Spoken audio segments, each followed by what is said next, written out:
Bismillahirrahmanirrahim. Assalamualaikum warahmatullahi wabarakatuh. Alhamdulillahi rabbil alamin. Wassalatu wassalamu ala asrafil anbiya'i wal mursalin. Sayyidina wa maulana Muhammadin rahmatan lil alamin. Amma ba'du. Yang kami muliakan Ketua Yayasan SIT Insan Tama Cilegon, yang saya hormati dan yang saya muliakan para asatid dan asatidah SIT Insan Tama Cilegon, seluruh wali murid SIT Insan Tama Cilegon, siswa dan siswi SIT Insan Tama Cilegon yang Ustadz cintai dan Ustadz banggakan. Hadirin kaum muslimin, keluarga besar SIT Insan Tama dimanapun berada, rahimakumullah. Pertama-tama marilah kita panjatkan puja serta rasa syukur kita kehadirat Allah Subhanahu wa taala. Ya alhamdulillah, pada kesempatan siang yang berbahagia ini kita semua masih diberikan nikmat dan hidayahnya oleh Allah Subhanahu wa taala. Salawat dan salam semoga senantiasa terlimpah curahkan kepada junjungan kita, yakni Nabi akhir zaman, Nabi besar Muhammad sallallahu alaihi wasallam. Hadirin keluarga besar SIT Insan Tama Cilegon yang berbahagia. Alhamdulillah, pada kesempatan yang berbahagia ini patut kita bersyukur kepada Allah Subhanahu wa taala. Detik ini, hari ini kita masih diberikan umur yang panjang oleh Allah Subhanahu wa taala sehingga kita masih bisa menikmati hidup dan kehidupan di tahun-tahun yang selanjutnya. Bulan ini adalah bulan Muharram, di mana bulan ini adalah bulan yang banyak sekali peristiwa dan kejadian, sehingga bulan ini adalah bulan yang sangat dimuliakan oleh Allah Subhanahu wa taala.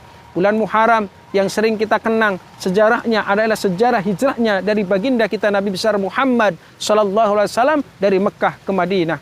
Padahal banyak sekali peristiwa-peristiwa yang terjadi di bulan Muharram ini. Maka bulan ini adalah salah satu bulan yang dimuliakan oleh Allah Subhanahu wa taala. Ada yang mengartikan adalah bulan yang diharamkan, artinya diharamkan untuk kita untuk berbuat kekejian, kekotoran, dosa, dan kesalahan apapun di bulan ini. Maka Allah menganjurkan kepada kita di bulan yang mulia ini, bulan yang dimuliakan oleh Allah ini, untuk selalu beramal soleh dan berbuat dengan perbuatan-perbuatan yang disukai oleh Allah Subhanahu wa ta'ala. Hadirin rahimakumullah, salah satu peristiwa yang terjadi di bulan Muharram ini adalah salah satu diterimanya tobatnya Nabi Adam alaihissalam setelah bertahun-tahun ia meminta taubat kepada Allah Subhanahu wa taala. Dia tidak terima tobatnya sehingga diterima tobatnya di bulan Muharram. Juga kapalnya Nabi Nuh alaihissalam bisa berlabuh di Bukit Juhdi dengan selamat. Itu terjadi di bulan Muharram. Begitu juga Nabi Ibrahim alaihissalam juga dibakar oleh Raja Namrud, juga selamat dari kobaran api, juga terjadi di bulan Muharram. Dan juga masih banyak lagi peristiwa-peristiwa seperti disembuhkannya Nabi Ayub alaihi wasallam dari penyakitnya, yaitu di bulan Muharram.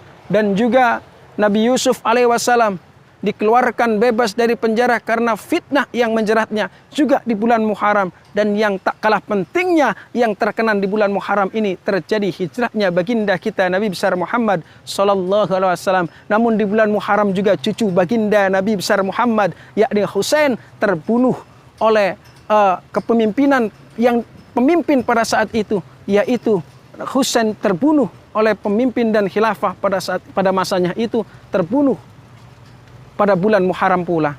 Hadirin rahimakumullah, Rasulullah Shallallahu Alaihi Wasallam hijrah dari Mekah ke Madinah. Salah satunya visinya yaitu untuk merubah kejahiliaan menuju keislamiaan. Artinya dari peradaban yang biadab menuju peradaban yang beradab. Maka salah satu misi dari hijrah baginda yang harus kita tiru adalah dari kebatilan menuju kebenaran, dari tidak benar menuju kebenaran. Maka hijrah yang dilakukan oleh baginda Nabi Muhammad SAW sebelum ia hijrah secara badaniyah, Rasul pertama-tama melakukan hijrah secara qalbiyah. Sebelum Rasulullah hijrah secara badan, secara fisik, terlebih dahulu Rasul hijrah secara qalbiyah, hatinya hijrah kepada Allah Subhanahu wa taala. Untuk apa? Untuk memantapkan keimanan dan keteguhannya kepada Allah Subhanahu wa taala, sehingga kelak ketika Rasulullah hijrah secara badiniyah, secara fisik Rasulullah tidak, tapi Rasulullah teguh pendirian bahwa segala ujian, mampu dihadapinya karena semata-mata ingin mendapatkan ridho dari Allah Subhanahu wa taala. Maka kita sebelum hijrah secara badaniyah, maka hijrahlah secara qalbiyah. Hijrahkan dulu hati kita dari sifat-sifat sombong, dari sifat-sifat takabur, dari sifat-sifat riya, angku, sombong dan sebagainya,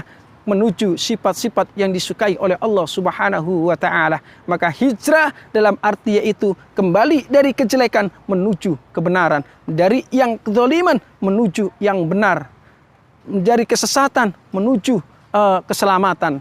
Oleh karena itu, mari kita bersama-sama hijrah seperti hijrahnya yang diajarkan oleh baginda kita Nabi besar Muhammad sallallahu alaihi wasallam. Hadirin keluarga besar SIT Insan Tama Cilegon rahimakumullah. Untuk merayakan tahun baru Hijriyah dan juga untuk mengisi tahun baru Muharram ini, tidak saya ketemukan hadis maupun Al-Qur'annya untuk dan cara untuk merayakannya. Namun setidaknya ada 3 hal yang harus kita lakukan. Pertama adalah bersyukur kepada Allah Subhanahu wa taala bahwa kita saat ini, detik ini, bulan ini masih diberikan kesempatan hidup oleh Allah Subhanahu wa taala. Karena boleh jadi kesempatan hidup yang diberikan oleh Allah Subhanahu wa taala ini. Kenapa Allah masih berikan kesempatan hidup kita di bulan ini, di tahun ini, detik ini, hari ini? Karena boleh jadi amal soleh kita terlalu banyak daripada amal buruk kita, sehingga amal soleh yang banyak kesempatan hidup itu menjadi ujian bagi kita, akankah kita husnul khatimah atau su'ul khatimah. Kemungkinan yang kedua, boleh jadi amal buruk kita yang justru lebih banyak daripada amal jelek kita. Amal jelek kita lebih banyak daripada amal kebaikan kita, karena boleh jadi Allah berikan hidup ini merupakan suatu kesempatan untuk kita agar kita memperbanyak amal soleh sehingga amal soleh kita lebih banyak. Kemungkinan yang ketiga, boleh jadi antara amal soleh dan amal buruk kita itu seimbang, maka kehidupan yang masih kita nikmati, yang masih Allah berikan ini adalah sebagai ujian untuk mempertahankan akankah kita menjadi orang yang lebih baik ataupun menjadi orang yang lebih buruk di hadapan Allah Subhanahu wa taala. Hadirin rahimakumullah. Yang kedua adalah introspeksi diri yang harus kita lakukan di bulan ini, di bulan Muharram ini, di kesempatan hidup yang masih Allah berikan ini. Introspeksi diri, yaitu introspeksi diri, sudahkah kita melakukan amal soleh? Sudahkah banyak pahala-pahala yang kita gapai? Sudahkah Allah ridho akan hidup yang kita jalani selama ini? Ataupun justru sebaliknya, Allah murka akan kehidupan yang kita lakukan ini? Maka jangan sampai kehidupan yang masih Allah berikan ini kita sia-siakan dengan begitu saja. Waktu luang yang ada ini kita gunakan dengan hura-hura semata-mata untuk kesenangan dunia, tetapi gunakanlah untuk semata-mata mencari ridha Allah Subhanahu wa taala, karena kehidupan dunia adalah hanya semata, sedangkan akhirat adalah hidup yang sesungguhnya yang semua orang akan menjumpainya. Imam Ali karamallahu wajah pernah mengatakan, irtahalatid dunya mudbiratun wal akhiratu muqbilatun. Dunia hari demi hari selalu meninggalkan kita, sedangkan akhirat ada di depan mata kita. Walikuli minhuna banun, dan di antara tiap-tiap antara dunia dan akhirat itu pasti ada penghuninya. Fatakunu min abna'il akhirah wala takunu min abna'id dunya, kata Imam Ali, maka jadilah kalian penghuni-penghuni dan budak-budak akhirat, jangan sampai kalian menjadi penghuni dan budak-budak dunia sehingga kita dilalaikan oleh kesenangan dan kehidupan dunia. Kenapa demikian? Fa innal an yaumul amal wala hisab wal qad yaumul hisab wala amal. Karena hari ini adalah hari untuk kita beramal soleh, bukan hari untuk memperhitungkan amal-amal kita. Tetapi besok adalah hari diperhitungkannya seluruh amal perbuatan kita. Tidak ada lagi orang untuk beramal soleh atau untuk beribadah kepada Allah Subhanahu wa ta'ala. Hadirin rahimakumullah, maka jadikan kesempatan hidup yang masih Allah berikan ini untuk selalu mendapatkan, untuk selalu berbuat kebaikan, untuk selalu beramal soleh, untuk selalu tafakur dan bersyukur kepada Allah Subhanahu wa ta'ala. Yang ketiga yang harus kita lakukan adalah kita harus merencanakan hal-hal yang baik untuk menghadapi kehidupan yang selanjutnya.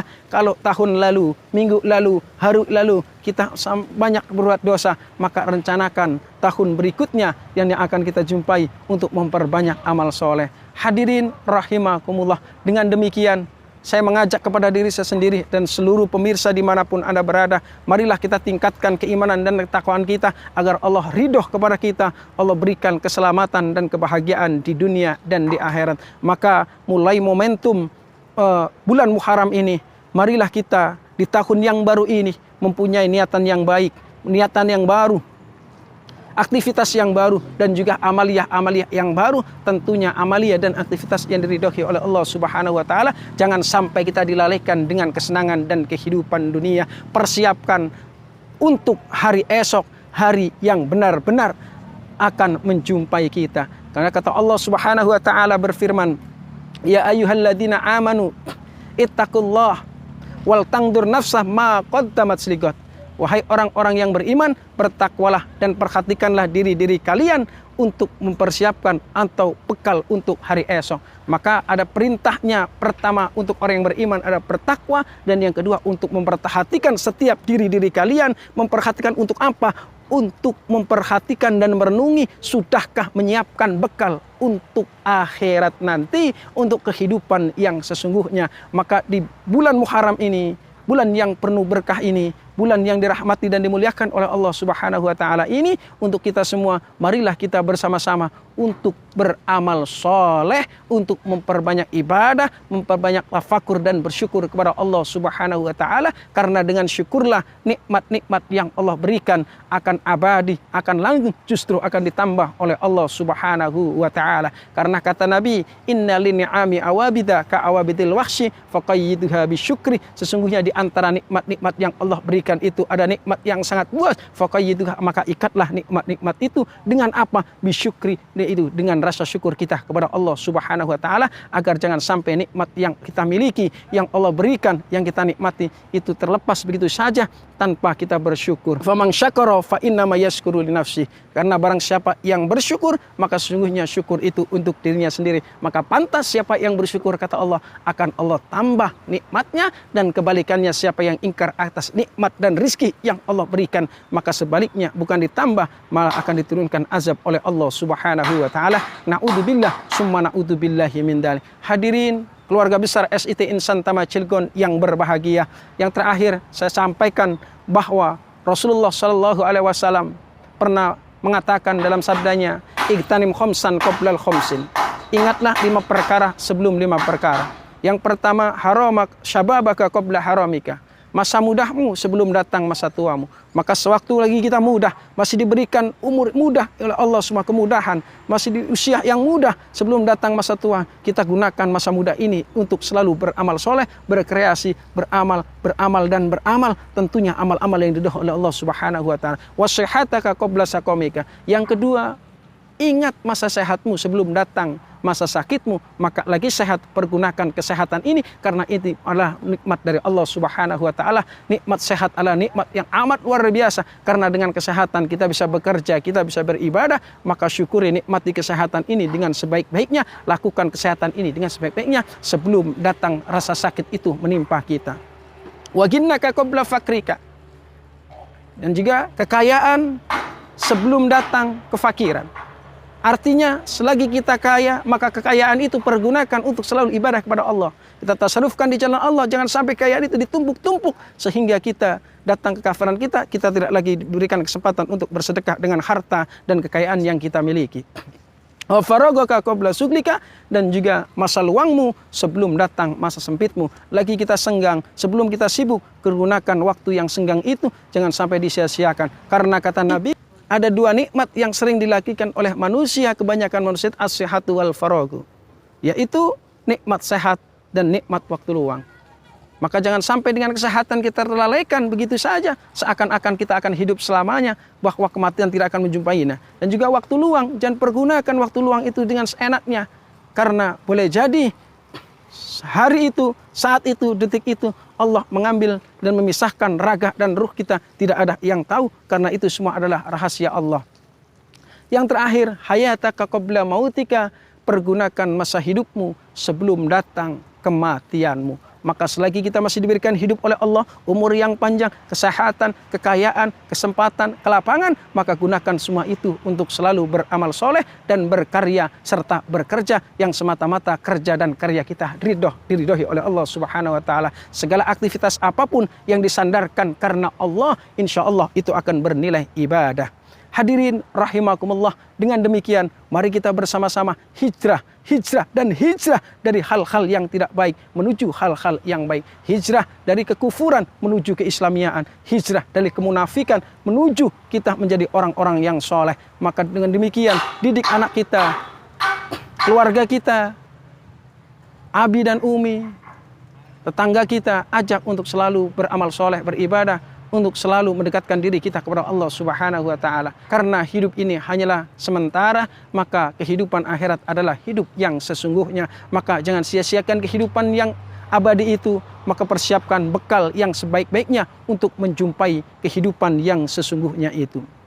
Qala Nabi sallallahu alaihi wasallam, tuba liman kana tarku dunya qabla an tatrukahu wa bana qabrahu ayadhulahu wa arda rabbahu ayalqahu. Sungguh beruntung, kata Nabi, orang-orang yang meninggalkan dunia sebelum dunia itu meninggalkannya, dan sungguh beruntung orang-orang yang membangun kubur sebelum ia memasukinya, dan sungguh beruntung orang-orang yang ridho akan Allah itu sebagai Tuhannya sebelum ia menjumpai Tuhannya. Artinya apa? Sebelum dunia meninggalkan kita, kita persiapkan bekal-bekal di dunia ini untuk akhirat, karena di dunia tempat kita beramal. Ad-dunya mazra'atul akhirah, bahwa dunia adalah ladang akhirat. Siapa menanam kebaikan di dunia, kelak akan memetik juga pahala atau balasan dari Allah Subhanahu wa Ta'ala, dan sebaliknya siapa menanam kejelekan, keburukan, dosa, maka kelak pun akan mendapatkan imbas dan balasannya dari Allah Subhanahu wa Ta'ala. In ahsantum li anfusikum wa in asatum falaha. Jika kita berbuat kebaikan, maka kebaikan itu adalah untuk diri kita sendiri. Wa in asatum falaha,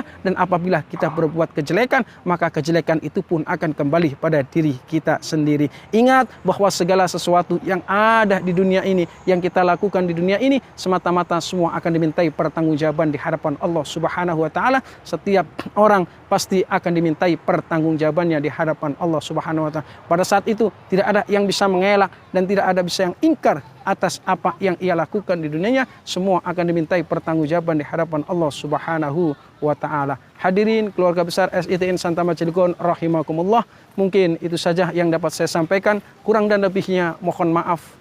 Billahi taufik wal hidayah waridha wal inayah. Wassalamualaikum warahmatullahi wabarakatuh.